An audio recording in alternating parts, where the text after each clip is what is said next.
Good morning વિદ્યાર્થી મિત્રો, કેમ છો બધા? મજામાં? ધોરણ 8 ની અંદર ગુજરાતી વિષય, તમારા ધોરણ 8 ની અંદર ગુજરાતી વિષયમાં આપણે નવમો પાઠ કરી રહ્યા છીએ, જેનું નામ છે દીકરાનો મારનાર. ઝવેરચંદ મેઘાણી લખેલો પાઠ છે. ખૂબ જ સુંદર પાઠ છે મિત્રો.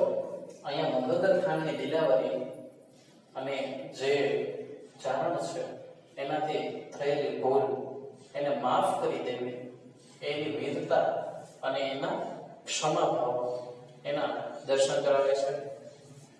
ચાલો તો પેજ નંબર 46 ઉપર તેની શબ્દ સમજૂતી. મિત્રો પેજ નંબર 46 ઉપર એની શબ્દ સમજૂતી. પાઠ આખો વ્યવસ્થિત રીતે પૂર્ણ કરેલું છે. એની શબ્દ સમજૂતી આજે સમજવાના છે. કોરે મોરે, કોરે મોરે તો આજુબાજુ અથવા ફરતે. કોરે મોરે એટલે આજુબાજુ અથવા ફરતે. બીજું, હેડી હેડીના સરખે સરખા. હેડી હેડીના એટલે કે સરખે સરખા. હેડી હેડીના સરખે સરખા. પરબ એટલે કે પર્વ અથવા તહેવાર. પરબ એટલે પર્વ અથવા તહેવાર. ગુલતાન એટલે કે મશગુલ, વ્યસ્ત. ગુલતાન એટલે કે મશગુલ અથવા વ્યસ્ત. રોડવું, રગદોડવું. અહીં રંગ છાંટીને ખૂબ રમવું. રોડવું તો રગદોડવું, અહીં રંગ છાંટીને ખૂબ જ રમવું. ગોઠ્ય એટલે કે ગોઠ અથવા ભેટ. ગોઠ્ય એટલે કે ગોઠ અથવા ભેટ. કૌંસમાં ખાસ કરીને હોળીના દિવસોમાં ગુલાલ, રંગ વગેરે છાંટનારને અપાય છે તે. પછી બાસ્તા જેવું, ખૂબ થોડું એટલે સ્વચ્છ. બાસ્તા જેવું, ખૂબ થોડું અને સ્વચ્છ. બાસ્તો એટલે એક જાતનું સુતરાઉ કાપડ. બાસ્તો એટલે એક જાતનું સુતરાઉ કાપડ. પાશાબંધી. પાશાબંધી એટલે કે કશવાળું. પાસાબંધી એટલે કે કશવાળું. અંગરખું બંડી વગેરેને ભીડવાની દોરી બટનને બદલે કશ તરીકે ઓળખાય છે. પાસાબંધી એટલે કે કશવાળું. અંગરખું બંડી વગેરે ભીડવાની દોરી બટનને બદલે કશ તરીકે ઓળખાય છે.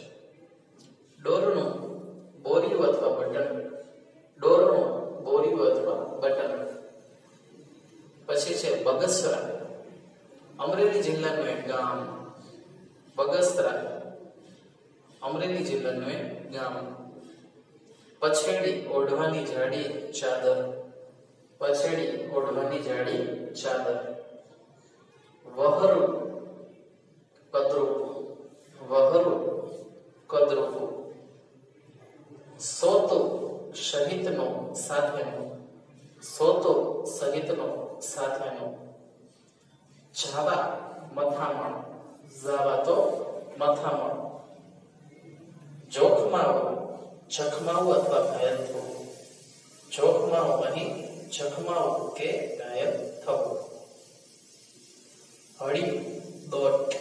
હળી તો દોટ. કુંભાથળ તો કુંભસ્થળ. કુંભાથળ તો કુંભસ્થળ. હાથીના માથા પર બે બાજુ ઉપસી આવેલો ભાગ. હાથીના માથા પર બે બાજુ ઉપસી આવેલો ભાગ. ડાબો, ઘોડાનો ડાબલો, નાળ. ડાબો તો ઘોડાનો ડાબલો કે નાળ. રાંગમાં લેવી, સવાર થવું. રાંગમાં લેવી, સવાર થવું. તામાના તામા, ઉશ્કેરાટમાં. તામાના તામા એટલે કે ઉશ્કેરાટમાં. લોંઠકો, શક્તિવાળો. લોંઠકો, શક્તિવાળો, ખૂબ શક્તિશાળી. મર્મમાં કહેવું, કટાક્ષમાં કહેવું. મર્મમાં કહેવું તો કટાક્ષમાં કહેવું. ચાનક, ઉત્સાહ. ચાનક તો ઉત્સાહ. ચડે ભરાવું, જેદું ભરાવું. ચડે ભરાવું તો જેદું ભરાવું. કેર, ઝુલમ. કેર તો ઝુલમ. ત્રાગાળું વરણ. ત્રાગાળું વરણ. પોતાની માંગણી માટે, ટેક માટે કે મુશ્કેલીના સમયે પોતાનો જીવ કાઢી આપનાર જાતિ કહી ચારણ. ત્રાગડ વરણ પોતાની માંગણી માટે, ટેક માટે કે મુશ્કેલીના સમયે પોતાનો જીવ કાઢી આપનાર જાતિ અહીં ચારણ. ફાળ ખાવી ડર લાગવો, ફાળ ખાવી તો ડર લાગવો. જાતિ કરવી તો માફ કરવું, જાતિ કરવી તો અહીં માફ કરવું. પછી હવે પાના નંબર 47 ઉપર મિત્રો આપણે રૂઢિપ્રયોગો કરીશું. પાના નંબર 47 ઉપર રૂઢિપ્રયોગો. માજા છાંડવી મર્યાદા ઓળંગી જવી, માજા છાંડવી તો મર્યાદા ઓળંગી જવી. નાડ રજાલે તેવું થવું, મરણ પામવાની તૈયારી હોવી. નાડ રજાલે તેવું હોવું, મરણ પામવાની તૈયારી હોવી. વાટકીનું શિરામણ હોવું, ઓછી આવક વાળું, વાટકીનું શિરામણ હોવું, ઓછી આવક વાળું. પેટ મોટું હોવું, ઉદાર દિલના હોવું, પેટ મોટું હોવું તો ઉદાર દિલના હોવું. દી ફરવો કુબુદ્ધિ સૂઝવી, દી ફરવો તો કુબુદ્ધિ સૂઝવી. આમ ન હોવી, હિંમત ન હોવી, આમ ન હોવી તો હિંમત ન હોવી. ચિત્રા કાઢવા નકામી કે આડી વાત કરવી, ચિત્રા કાઢવા નકામી કે આડી વાત કરવી. તો ચાલો મિત્રો આજે આપણે શું કર્યું છે, શબ્દ સમૃદ્ધિ અને રૂઢિપ્રયોગો, પેજ નંબર 6, પાઠ નંબર 9, દીકરાનો માગના. રફુક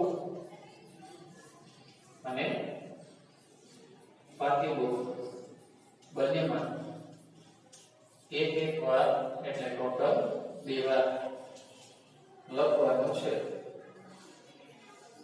સમજાણો તમને આજના? બરોબર. ચાલો મળશો આવતા નેક્સ્ટ વિડીયોમાં મિત્રો. ત્યાં સુધી બધા મિત્રો ઘરે રહો, સુરક્ષિત રહો. Thank you.